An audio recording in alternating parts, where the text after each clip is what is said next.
President Trump had a short response when he was asked if a ceasefire deal between Russia and Ukraine would include forcing Kyiv to recognize Russia's illegal seizure of Crimea in 2014. Quote, "I don't care." Look, I just want to see the war end. I don't care. If they're both happy, they both sign an agreement. I have no favorites. I don't want to have any favorites. I want to have a deal done. Now, as the president argues that ultimately the recognition of who controls Crimea doesn't matter to him, he does care greatly about reaching a deal to end this war in Ukraine. And we're told he's become increasingly frustrated that a peace agreement has proven so elusive so far, as he is now approaching his 100th day in office.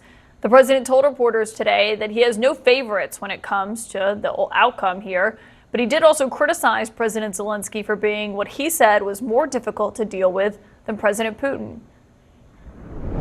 I think we have a deal with Russia. We have to get a deal with Zelensky, and I hope that Zelensky, I thought it might be easier to deal with Zelensky. So far it's been harder, but that's okay.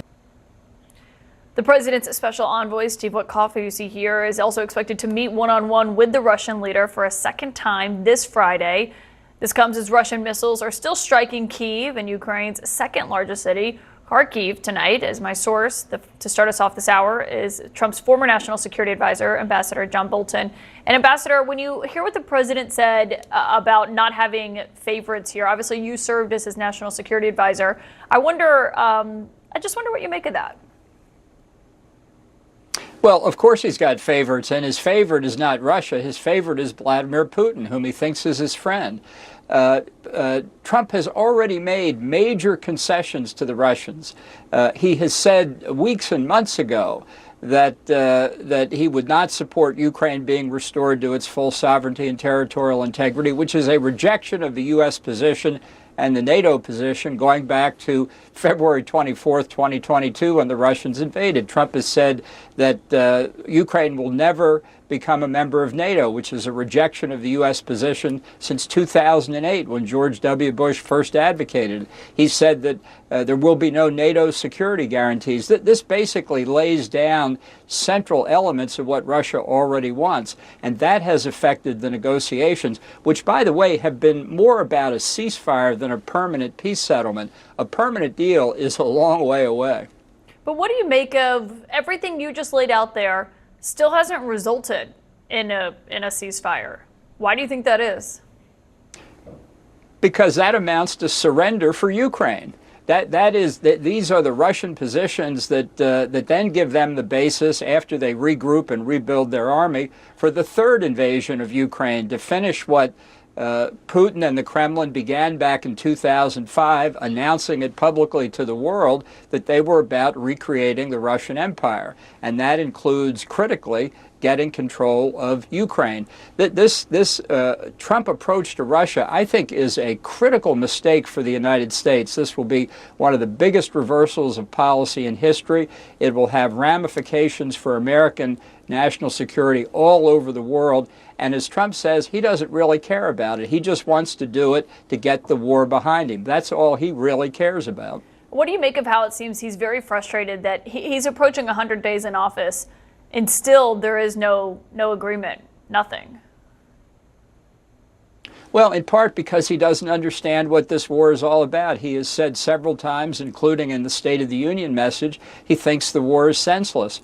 For very different reasons, neither the Russians nor the Ukrainians think that. The Ukrainians are fighting for their freedom and independence. The Russians are fighting to expand the Russian Empire. That's a hard position to compromise, whether Trump thinks it's senseless or not.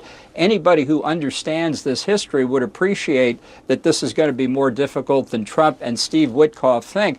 But if we see these reports turn out to be true, this, by the way, is Witkoff's fourth meeting with Putin on the subject of Ukraine.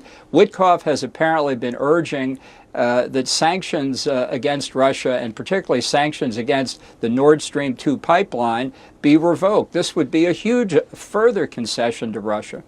Yeah, Politico is reporting that tonight.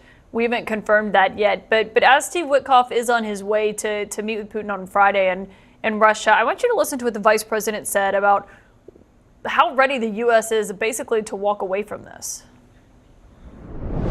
We've issued a very explicit proposal to both the Russians and the Ukrainians, and it's time for them to either say yes or for the United States to walk away from this process. And the only way to really stop the killing is for the armies to both put down their weapons, to freeze this thing, and to get on with the business of actually building a better Russia and a better Ukraine. If the U.S. does walk away, what do you think that means for relations with Russia from the United States perspective? Do they try to normalize them after that and essentially just leave this, or what could that look like?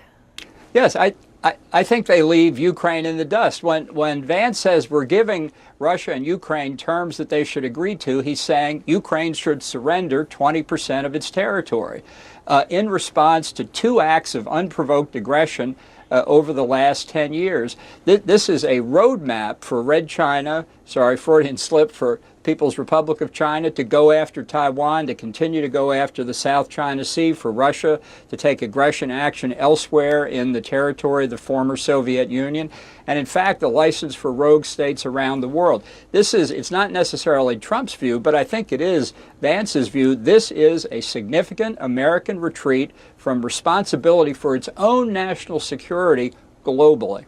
On one other thing, the president said today no one is asking Ukraine to recognize Crimea as Russia's.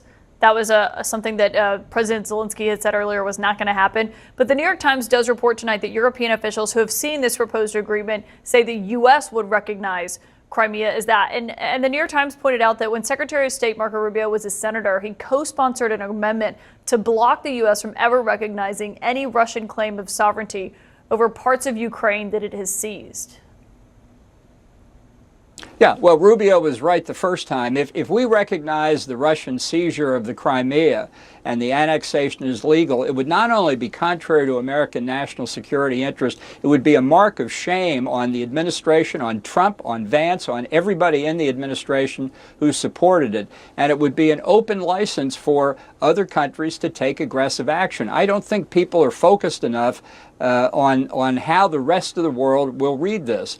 Along with everything else Trump has done, including the tariff war that he's launched against friends and allies, I think people all over America, all over the world, doubt America's word, doubt our extended nuclear deterrent, thus providing an incentive for nuclear proliferation, doubt our word as an ally, thus fragmenting the alliances further, all of which doesn't benefit the United States. It endangers us in a very complex, very dangerous, increasingly threatening world, and the Trump administration does not get it.